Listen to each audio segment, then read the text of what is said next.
My name is Rachel Hayes, I'm 42. And the day my family discovered who I really was. 3 people needed medical attention and my father's business empire crumbled in under an hour. It started with a phone call that would change everything. My younger brother Marcus was getting married to the daughter of a prominent Miami real estate mogul. And naturally, the wedding was going to be the social event of the season. Beachfront venue, 500 guests, politicians, celebrities, the works. My mother called me in my cramped DC apartment, her voice dripping with that familiar mixture of disappointment and barely concealed shame. "Rachel, darling, about the wedding next weekend." She paused, and I could practically hear her lighting another cigarette. "Perhaps it would be best if you didn't mention your situation to Richard's family. You know how these people are about appearances." My situation.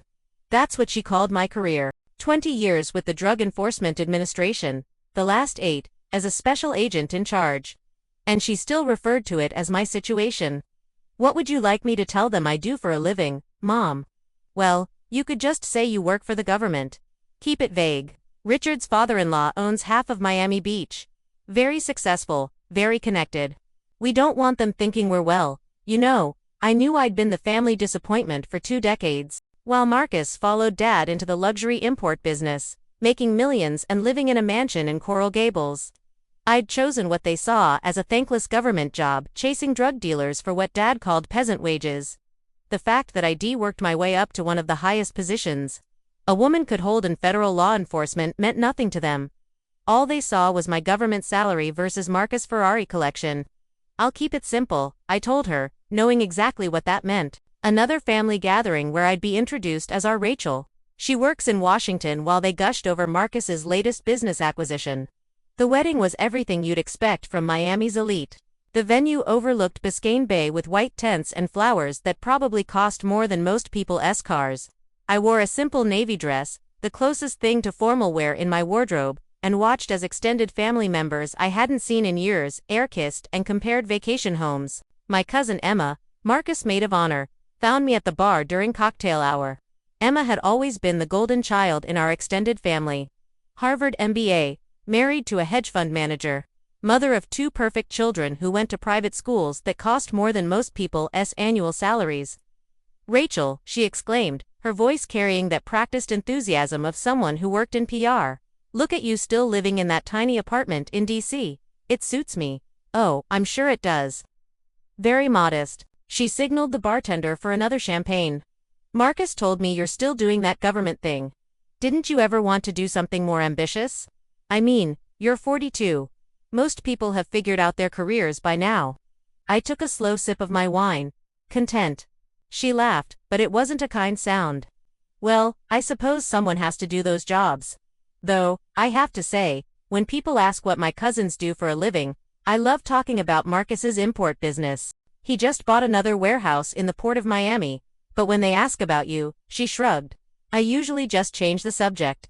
That's when my father approached, looking distinguished in his custom tux, a Cuban cigar in one hand, and what I recognized as very expensive scotch in the other. He'd built his business from nothing, importing luxury goods from South America and the Caribbean, watches, artwork, furniture. He was proud of his rags to riches story and never missed an opportunity to remind me that I could have joined the family business instead of playing cop. "There's my girls," he said, wrapping an arm around Emma. "Emma was just telling me about the new partnership her husband's fund is launching. $500 million in assets under management." He turned to me with what he probably thought was an encouraging smile. "And Rachel, still fighting the good fight with your what-do-you-call-it, task force?" "Something like that. Well, every family needs someone in public service, I suppose." "Very noble. Doesn't pay the bills, but noble." He chuckled at his own joke, and Emma laughed along. "Though, I have to say, Rachel, if you ever want to make some real money, there's always a place for you in the business. Marcus has been expanding our South American connections. I'm fine where I am, Dad, of course. Of course. Though I worry about you sometimes. That neighborhood you live in driving that old Honda. A woman your age should have some security, some assets. Look at Marcus, 38 years old, and he's already set for life." The conversation was interrupted by the wedding coordinator announcing that dinner was being served. As we moved toward the reception tent, I noticed several men in expensive suits talking quietly near the entrance.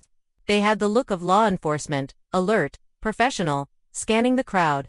My trained eye caught the subtle bulge of shoulder holsters beneath their jackets. During dinner, I found myself at the family table listening to my relatives discuss their latest acquisitions and business ventures. Marcus's new father-in-law, Richard Castellanos, was holding court, talking about his latest development project, a luxury resort in the Bahamas. The key to success in this business, Richard was saying, is knowing the right people, having connections in the right places. My family has been an import-export for 3 generations. We understand how things work in the Caribbean, how to navigate the complexities of international business. My father nodded eagerly. Exactly, that's why our partnership has been so successful. Your connections, our expertise in luxury goods, it's a perfect match. Emma leaned over to me. See, this is what real success looks like. Building something, creating wealth, having influence, not sitting in some government office pushing papers around. I was about to respond when I noticed the men I'd spotted earlier moving closer to our table. My pulse quickened, not from fear, but from professional recognition. I knew that formation, that deliberate approach. One of them, a tall man in a dark suit, approached Richard Castellanos. Mr. Castellanos, I'm Agent Rodriguez with the D. We need to speak with you. The table fell silent. Richard's face went pale, but he maintained his composure. I'm sorry, this is my daughter's wedding. Perhaps we could schedule a meeting for Sir. This can't wait. Agent Rodriguez glanced around the table, his eyes briefly meeting mine. There was something in his expression, a flicker of recognition that confused me. We have a federal warrant for your arrest in connection with Operation Tropical Storm. Operation Tropical Storm. My operation, the one I'd been running for 3 years, targeting a sophisticated drug trafficking network using luxury import businesses as fronts. The network that moved cocaine and heroin from Colombia through the Caribbean into Miami, using high-end furniture and artwork shipments to hide multi-million-dollar drug operations. My father stood up abruptly. Now, wait just a minute. Richard runs a legitimate business. Sir, I'm going to need you to remain seated. Another agent had appeared behind my father's chair. We have questions for you as well, Mr. Hayes. The blood drained from my father's face. Around the table, my family members were looking at each other in confusion and growing panic. Marcus had gone completely white, his new wife clutching his arm. That's when Agent Rodriguez turned to me. Ma'am, I'm sorry to interrupt your evening, but we're going to need you to come with us. There are some things we need to discuss. Emma gasped. Oh my God, Rachel, what did you do? But Agent Rodriguez wasn't handcuffing me. Instead, he stepped back respectfully and said, Agent Hayes, we have the surveillance footage you requested and the wiretaps from the warehouse operation. The task force is standing by for your orders. The silence that followed was deafening. You could have heard a pin drop in that tent full of 500 people. My mother was the first to speak, her voice barely a whisper. Agent Hayes. I stood up slowly, feeling 20 years of underestimation and condescension crystallize into this single moment. Special Agent in Charge, Rachel Hayes, D. I've been leading the investigation into this trafficking network for 3 years. Marcus stared at me like he'd never seen me before. You're not just some government worker. No, Marcus. I'm the head of the DEA's Miami Field Division. I oversee narcotics investigations for all of South Florida and the Caribbean.